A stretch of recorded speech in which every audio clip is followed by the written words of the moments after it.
Welcome to another edition of Let's Talk. On this one, I want to talk about uh, one of the worst mistakes that a single person can make on the dating field, if you want to call it that, is developing tunnel vision. That's one of the worst things you can ever do.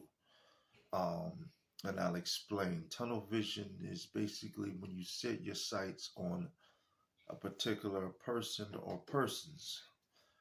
So, for instance, now, if it's an isolated situation, being at work, church, school, you decide that, for the guys, I like this particular young lady. I mean, this could actually go for women too, but I'm really talking to the men. You set your sights on this young lady. Now, that's okay that you like that young lady, but now what have you done? You've essentially cut off everybody else in the immediate, you know, environment. Uh, if it's a bar, same thing. You decided that I like this one. You've immediately cut off all possibilities of anybody else in the room. Um, Tunnel vision is not a good habit to have. I have had to learn, over the years myself, you know, not to, practice that habit. Because here's the thing, you just never know who you might like if you give yourself a chance. Um, Everything is about trying something new, going different places, even the food we order on the menu. Sometimes when we go somewhere, we order the same food over and over again because of a comfort zone. And we look at certain things that we've never had before and we just assume we're not going to like it. You know, me myself, like when I go out to eat, I like to go to different places. And here's the thing, sometimes when I go to these different places, I wind up liking it. Sometimes I don't. And when I don't like it, sometimes, I'll find myself saying, like, I could have got dinner at this place cheaper and it would have been better. But that's not the point. The point of it was, of all of this, was for me to go somewhere else and experience something else. I mean, fellas, and I'm sure you can't tell me I'm lying. How many times have you worked with a young lady that you didn't think was that attractive, and maybe one day you saw her in different apparel other than her work clothes, if you worked in work outfits, or maybe you saw her at a Christmas party or something, and you was like, "Whoa, I didn't know she had it like that." And imagine that was the same young lady that liked you, but you was like, "Nah, I ain't gonna talk to her." You know, and I can hear somebody now saying, so what if the person's ugly? I don't want to talk to him. I get it. I get it. That's not what I'm saying. I'm not saying you're to talk to the ugliest girl on the block. But what I'm saying is a lot of times we're looking for this instant thing to go off. And sometimes it doesn't always happen like that. Sometimes the young lady that tries to make a conversation with you at work, at school, at the bar, whatever, she might not be wearing something to catch your attention. But that same young lady, if she steps out again, you might be like, whoa. But if you're open minded, you give her a chance, you never know.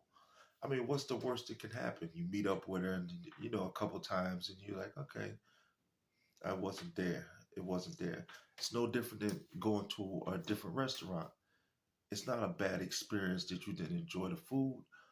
The, the main objective was for you to try something else, to experience something else. It's no, there's many layers to this. It's no different than, you saying a black guy saying I only date black women. So now when you go in a room, with all these different women of different ethnic groups, you've you've eliminated all of them except for the black ones. If she's white, Spanish, Cuban, she doesn't have a chance because you've said she's got to be black. Or if she has to be 5'8", 130 pounds, if she's 5'2", 120, she doesn't have a chance. You understand what I'm saying? And also, where this hurts fellas is a lot of the YouTube videos that we see now, where fellas are complaining about the modern women and all of that. And yeah, nobody's trying to stick up for these women, but at the same time, there's a flip side to that too. A lot of men are guilty because they keep trying to pursue a particular woman, and that's where you have to take accountability as a man. The same way we as men want to hold women accountable for always, talking to the dude that don't mean them no good. A lot of times as men, we do that too. We can have a tendency to just go for the woman that really doesn't have anything to offer. But then we blame, instead of taking accountability, we take that woman and blame all women. You know what I mean? But if you open your mind to other women and not be so tunnel vision on that one particular woman, then you would realize, okay, there's some good women out there. Or vice versa, if you're a woman, there's some good fellas out there. But when you develop tunnel vision, you hurt yourself in the long run. It sounds good on the surface to say, well, I like what I like. And nobody's saying you should force yourself on someone or make yourself like someone. But when you're open-minded enough to say, let me try this chick. What the hell? You never know. You might like her. You hug her at the end of the night. You never know. You hug her, you might feel something. Give her a kiss. You never know. But it's all about opening your mind. You can't just look at, you just can't look at chicken. Let's just say if you never had chicken and just, I don't like it.